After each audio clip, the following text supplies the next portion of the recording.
Esta historia comienza el 2 de noviembre de 1917, en plena Primera Guerra Mundial. El ministro de Asuntos Exteriores británico Arthur Balfour remitió una carta al líder de la comunidad judía inglesa, digámoslo más claro, a los anglosionistas. Esta carta, conocida como Declaración Balfour, anunciaba el apoyo del gobierno británico a la creación de un hogar nacional judío en Palestina. Con esta medida, los británicos buscaban el apoyo de las comunidades hebreas, sobre todo las de Estados Unidos, en contra de los imperios centrales y muy especialmente contra el Imperio Otomano, quien controlaba Palestina desde el siglo XVI. 2 años antes de la Declaración Balfour, en 1915, Henry McMahon, un alto comisario británico en Egipto, había remitido una serie de cartas al jerife de la Meca, Hussein Ben Ali, con objeto de promover una revolución árabe en contra del dominio otomano. Esta revolución abarcaría desde los territorios de la península arábiga hasta Siria, territorios que principalmente quedarían bajo el dominio de Hussein tras la guerra, incluida, por supuesto, Palestina. De esta forma, los británicos habían prometido a dos grupos diferentes el mismo territorio para la configuración de sus futuros estados, los sionistas de Rothschild por un lado y los árabes de Hussein por el otro. Sin embargo, el gobierno británico estaba dispuesto a no cumplir con ninguna de sus promesas, como ya es costumbre, y es que alrededor de 5 siglos del dominio global del imperio anglosajón ha sido la constante con sus mentiras y trampas. En 1916 se firmó el acuerdo secreto Sykes-Picot entre Francia y el Reino Unido, por el que estos dos países se dividían las posesiones del Imperio Otomano en el creciente fértil. La zona del Líbano y Siria quedaría en manos de los franceses, mientras los ingleses se reservaban el gobierno de los actuales Irak, Jordania, Palestina e Israel. Todos estos acuerdos se hicieron públicos a finales de 1917 y la Primera Guerra Mundial concluyó un año más tarde, y Francia y Reino Unido se dividieron el territorio como habían pactado en el acuerdo Sykes-Picot. Pero tanto los árabes de Hussein como los judíos no estaban dispuestos a perder lo que les habían prometido. De este modo, arrancó el conflicto por Palestina, que perdura hasta el día de hoy. El último reino independiente de los judíos fue el del rey Herodes el Grande en el siglo I a.C., que fue dividido entre sus hijos a su muerte e incorporado progresivamente al Imperio Romano a lo largo del siglo I. En ocasiones de forma violenta, como cuando Tito, el futuro emperador, hubo de poner sitio a Jerusalén en el año 70. Los judíos protagonizaron una nueva revuelta liderada por Bar Kokhba en tiempos de Adriano. Entre los años 132 y 135 fueron sometidos los rebeldes. El emperador ordenó la muerte de sus líderes y el exilio del resto de los judíos, considerándose este el momento del inicio de la diáspora judía por todo el Mediterráneo. Hay que señalar que el exilio de las tribus derrotadas era una práctica común en el Imperio Romano, como ocurrió tras las guerras cántabras en el año 19 a.C., cuando Augusto hizo deportar a todos aquellos cántabros que no habían sucumbido. Sin embargo, seamos conscientes de que estos exilios de la antigüedad no podían ser sistemáticos, y para juzgar la historia debemos ser contingentes con el tiempo.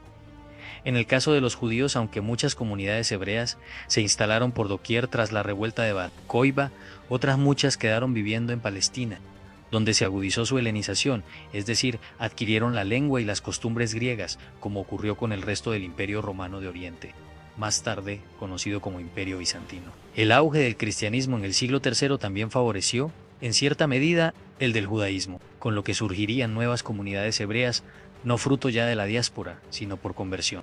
Pero cuando el cristianismo se convirtió en religión oficial del Imperio Romano en el siglo IV, el judaísmo, al igual que otras creencias, empezó a perder importancia, hasta el punto de que los judíos, como los seguidores de otras religiones, comenzaron a ser perseguidos. Las tensiones entre los judíos y las autoridades bizantinas hicieron que los judíos vieran con buenos ojos la ocupación de Palestina por parte de los árabes musulmanes en el siglo VII, o lo mismo ocurriría en la Hispania visigoda un siglo más tarde, donde los judíos también habían sido perseguidos y recibieron con cierto alivio la llegada de los musulmanes. Conquistada Palestina en el siglo VII, la cultura helenística cedió su lugar a la árabe. El griego dejó de ser la lengua franca de aquel territorio y pasó a serlo el árabe, que fue la lengua común de los habitantes del lugar hasta bien entrado el siglo XX, en 1917, cuando se produjo la Declaración Balfour.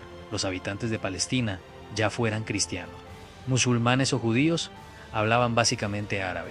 La ocupación de Tierra Santa por los cruzados en el siglo XII supuso la persecución por igual de judíos, musulmanes e incluso cristianos orientales. Los siguientes señores de Palestina, los ayubíes, los mamelucos y los otomanos, todos ellos musulmanes, recuperaron el acuerdo de convivencia y cordialidad entre religiones previa a las cruzadas. Los musulmanes tenían todos los derechos, y al resto, cristianos y judíos, se les permitía mantener su religión con limitaciones y previo pago de un impuesto especial, fuera del mundo islámico. Los judíos asentados en tierra cristiana eran sometidos a unas condiciones más duras que las de los sultanatos islámicos, además de sufrir periódicas expulsiones, conocidas como pogromos. Los judíos fueron expulsados de Francia en el siglo XII y el XIV, de Inglaterra en el siglo XIII, de Alemania y Hungría en el XIV y en el siglo XV de Austria, varios estados italianos y de los reinos hispánicos. Esto provocó que las principales comunidades judías de la Edad Moderna se concentraran en los Países Bajos y Polonia, o emigraran directamente al Imperio Otomano y sus estados vasallos, como los reinos del Magreb.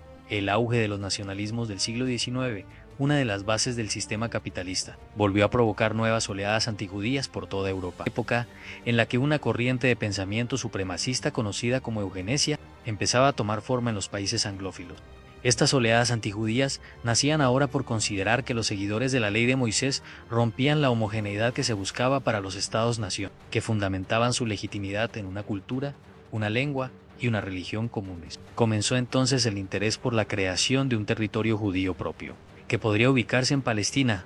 Empieza a tomar forma el sionismo. Mediados del siglo XIX, el rico financiero británico de origen judío Moses Montefiore viajó a Tierra Santa para conocer a las comunidades judías que aún permanecían allí, poniendo en marcha algunas medidas para mejorar sus condiciones de vida. La labor de Montefiore se considera el origen del sionismo, el movimiento encaminado a conseguir la creación de un Estado judío, que se puso en marcha a finales del siglo XIX, tras el caso Dreyfus, un militar francés acusado falsamente de espionaje en cuya condena influyó el hecho de ser judío.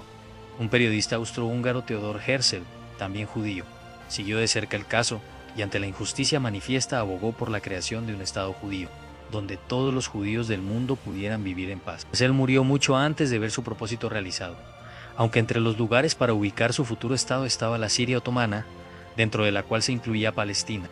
Ante esto, hay que ser claro, el interés puntual estaba entre los judíos banqueros, quienes usaban la religión como el concepto que podría aglutinar su interés de conformarse como Estado. Tras las mejoras aportadas por Montefiore a la comunidad judía de Jerusalén a mediados del siglo XIX, a finales de esa centuria y comienzos del XX, empezaron a llegar colonos judíos de fuera de Palestina que adquirían legalmente tierras a los habitantes del lugar, principalmente musulmanes, aunque también había cristianos. Pero mientras esto ocurría, en el seno del Imperio Otomano se abrió el debate nacionalista, y algunos miembros de las diferentes comunidades que formaban el imperio empezaron a solicitar autonomía para sus territorios. Es en ese momento cuando se van fraguando los diferentes estados balcánicos, desde Serbia hasta Bulgaria, y cuando se produce el auge del nacionalismo armenio, que habría de sufrir el genocidio de 1915 y del mundo árabe. Este último partiendo de un elemento común, la lengua árabe, y otro mayoritario, el Islam. Presenta una amplia heterogeneidad que ha marcado las disensiones de ese mundo arabófono durante todo el siglo XX hasta la Primera Guerra Mundial. La progresiva llegada de nuevos colonos judíos a Palestina fue observada con relativa inquietud por los intelectuales árabes del lugar. Si por un lado esos colonos permitían el desarrollo del territorio, por otro se convertirían en una fuente de inestabilidad de cara a la futura nación árabe. Tras la Primera Guerra Mundial, la correspondencia entre McMahon y Hussein, favorable a la gran nación árabe que incluía Palestina, y la declaración Balfour, que entregaba una parte de esa Palestina a los judíos, condujeron a que la situación se deteriorase con rapidez. Entre 1917 y 1948, Palestina quedó bajo el mandato británico. En ese momento, el 80% de la población eran musulmanes, un 15% judíos, unos pocos con raíces ancestrales en Palestina y muchos inmigrantes llegados en décadas previas, y el resto pertenecían a diferentes sectas cristianas y de otras creencias. La lengua franca que empleaban para comunicarse entre ellos era el árabe.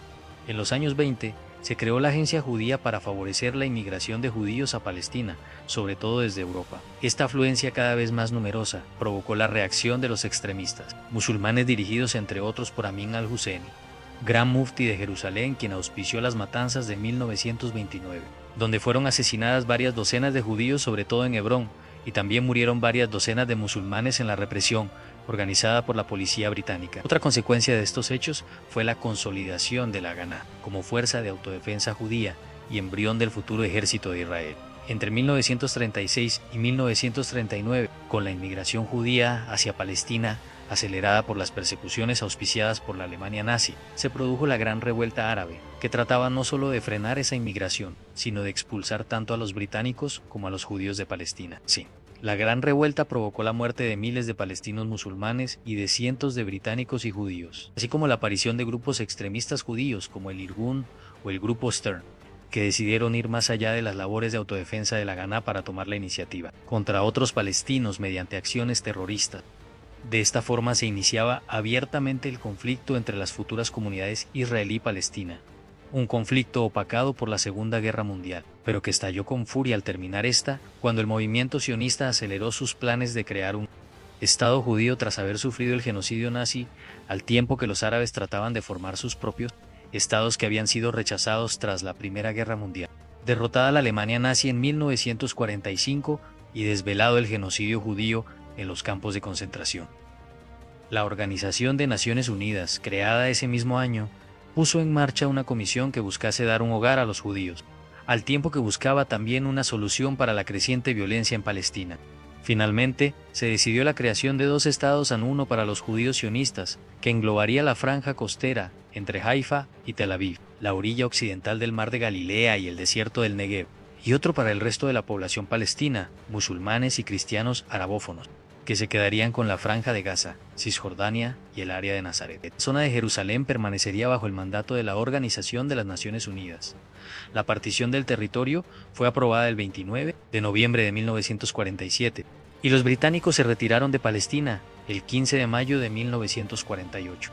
Un día antes, Israel declaró su independencia. La violencia vivida entonces, con ataques y atentados terroristas por ambas partes, se convirtió en una guerra abierta, donde Israel hubo de enfrentarse a los países araboparlantes de la zona, países que en muchos casos eran de reciente creación y resultado de las decisiones tomadas por las autoridades coloniales francesas y británicas. Así, entre los enemigos de Israel, Egipto había recuperado su independencia en 1922. Arabia Saudita había sido creada como un estado único en 1927, Irak en 1932, el Líbano en 1943, Siria en 1945 y Jordania, conocida aún como Transjordania, en 1946. Israel logró derrotar a sus enemigos y ampliar los territorios que le había concedido la Organización de las Naciones Unidas, incluyendo el Jerusalén Occidental.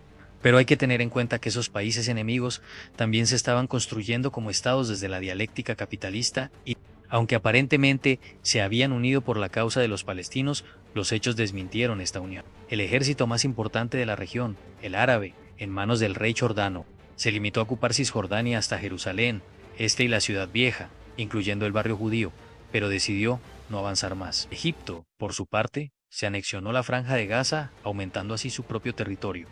De esta manera, el principio de los 2 estados auspiciado por la Organización de las Naciones Unidas no se materializó en 1948, porque la parte correspondiente a la Palestina independiente fue ocupada por los otros países islámicos limítrofes.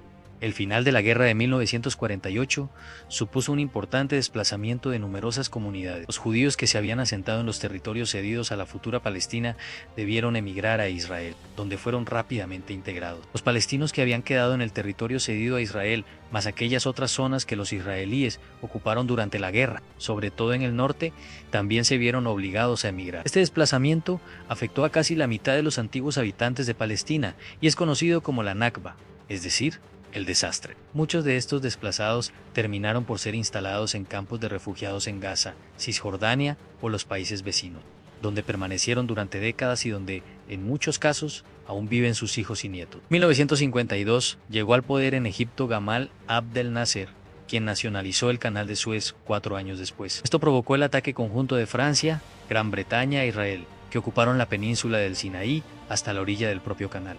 Con el concurso de la Organización de las Naciones Unidas, los invasores se retiraron, y pese a la derrota, Nasser se convirtió en el líder del mundo arabófono, impulsando un proyecto de unidad política panarabista que abogaba por la desaparición del Estado de Israel, mientras las petronaciones tomaban cada vez más relevancia. Es entonces cuando surge la Organización para la Liberación de Palestina, OLP, bajo la tutela de Egipto, que englobaba a diferentes grupos nacionalistas palestinos preexistentes, incluido el partido secular Fatah, liderado por Yasser Arafat. Las agresiones de los nacionalistas palestinos arreciaron, así como los contraataques israelíes, hasta que Israel decidió declarar la guerra a sus vecinos aliados de los palestinos.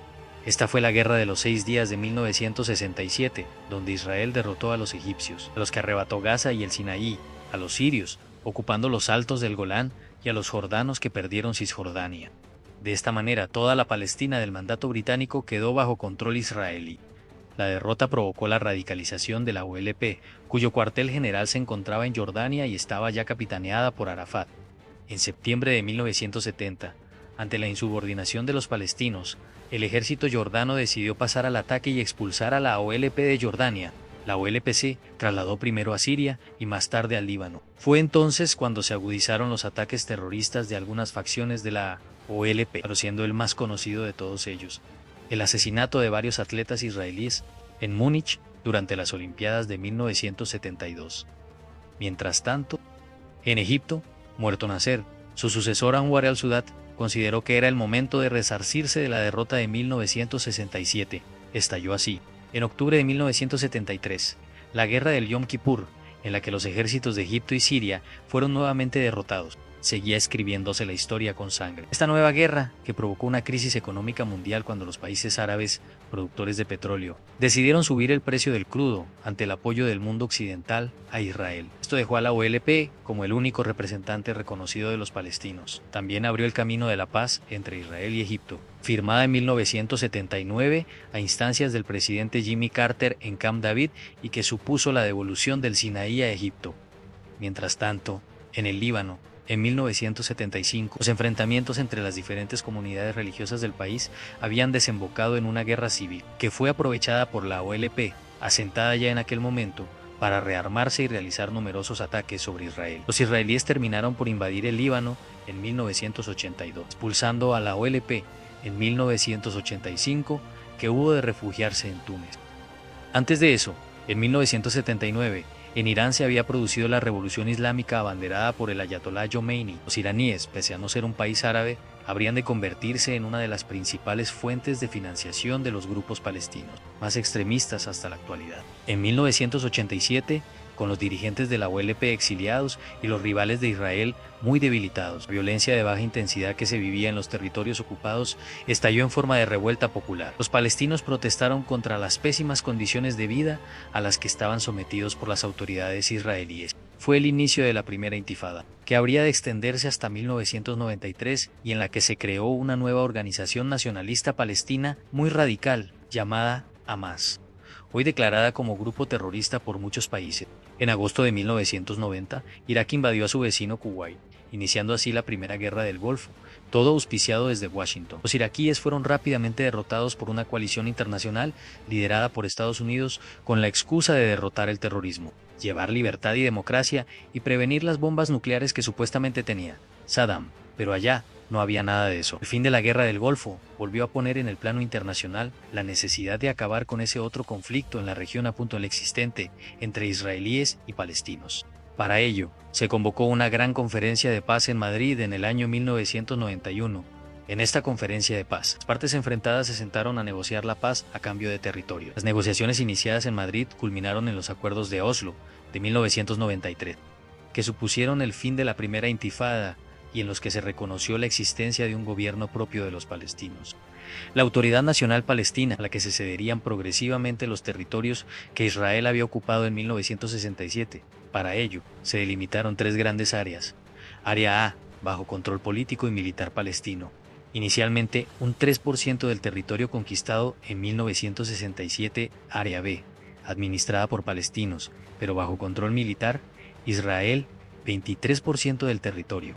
Área C, bajo el control total israelí, pero que habría de cederse paulatinamente a la ANP. El resultado fue una serie de límites complejos que llenaron Gaza y Cisjordania de controles militares, mientras se desarrollaban los acuerdos de Oslo. Israel firmaba la paz con Jordania en 1994, aunque ambos países ya mantenían una relación de entendimiento desde 1948. El incumplimiento de los acuerdos de Oslo por parte de Israel, que no detuvo la creación de asentamientos en el área, se volvió a prender la mecha de la revuelta popular palestina en septiembre del año 2000, dando inicio a la segunda intifada. La represión israelí contra los manifestantes provocó cientos de muertos. Los palestinos más integristas respondieron con atentados suicidas que también ocasionaron numerosas víctimas civiles. Para poner coto a estos atentados, el gobierno de Israel decidió en 2002 la construcción de un muro que rodeara los territorios ocupados. tanto Gaza como Cisjordania, levantado en el interior de los límites establecidos en 1948. Ante esto, no perdamos de vista, aunque no es tema de este video, los ataques a las Torres Gemelas en Nueva York, porque todo tiene su conexión. Continuando con el tema, vemos que la enérgica represión del ejército israelí, la construcción del muro, el asesinato de Ahmed Yassin, fundador de Hamás, en marzo de 2004 y el posterior fallecimiento de Yasser Arafat, muy probablemente por envenenamiento, en noviembre de ese mismo año, prácticamente acabaron con la Segunda Intifada. Se consideró que la muerte de Arafat abriría un nuevo escenario político favorable a la paz.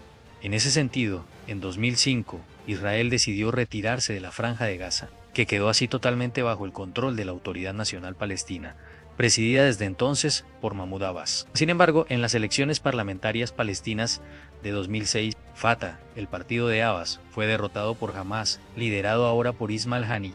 Abbas se negó a reconocer la derrota, y la situación escaló hasta un enfrentamiento armado entre ambos grupos que supuso la muerte de cientos de palestinos. Hamás quedó controlando la Franja de Gaza, mientras Fatah solo ejercía su gobierno sobre Cisjordania. Ese mismo año, la milicia chií del Líbano, Hezbolá, que al igual que Hamás, se asume financiada por Irán, realizó una incursión en el norte de Israel que motivó una nueva invasión del Líbano por parte de Israel. Aunque los israelíes lograron repeler el ataque, se extendió una cierta sensación de debilidad que fue aprovechada por Hamás para iniciar una serie de ataques desde Gaza sobre Israel, que terminaron con la invasión de la franja a finales de 2008. La invasión terminó en enero de 2009, cuando se habían alcanzado los objetivos militares previstos. El inicio de la primavera árabe en 2010, un intento de democratización de varios países islámicos, llevó a Siria a una guerra civil iniciada en 2011 que facilitó la creación del Estado Islámico al que se enfrentaron los chiíes. Así, los últimos grandes rivales de Israel en la región quedaban fuera del juego palestino. Desde 2012 hasta 2021. La política de Israel y Palestina ha estado marcada por los avatares políticos del primer ministro israelí Benjamin Netanyahu, un demente supremacista que cuenta con el apoyo de la CIA, el líder de Hamás Ismail Haniyeh y el presidente palestino Mahmoud Abbas. Abbas ha negado por diversas razones a convocar nuevas elecciones en Palestina, que no se realizan desde 2006, probablemente por el temor a una victoria incontestable de Hamás. Por su parte, Haniyeh ha propiciado sucesivos conflictos con Israel en 2012, 2014 y 2021, con numerosas víctimas, para mostrarse como el hombre fuerte capaz de enfrentarse a los israelíes. A su vez, Netanyahu, que ya fuera primer ministro entre 1996 y 1999, obstaculizó el desarrollo de los acuerdos de Oslo, monopolizando la política israelí desde 2009. No ha sido ajeno a ello que haya sabido capitalizar el conflicto con Palestina. Consiguió, por ejemplo, que Estados Unidos trasladara su embajada a Jerusalén en 2018, reforzando las pretensiones israelíes sobre la ciudad santa. Pero al mismo tiempo, logró el reconocimiento de varios países islámicos como Marruecos, los Emiratos Árabes Unidos o Bahrein. Con todo, la viabilidad de un Estado palestino y la propia pervivencia de Israel siguen siendo motivo de conflicto después de casi un siglo de enfrentamientos. Todo esto mientras el espectro geopolítico cambia a un ambiente multipolar donde los BRICS empiezan a consolidarse. Las petronaciones buscan mantener su hegemonía económica y el imperio anglo intenta recomponerse con Estados Unidos, al parecer jugándose su última carta de poder. Bueno, y si llegaste hasta acá y no te has suscrito al canal, hazlo ya mismo, deja un like, un comentario con tus opiniones mientras compartes con tus conocidos. También recuerda que puedes apoyar este trabajo mediante el enlace que está en la descripción. Nos vemos en Café para Hablar.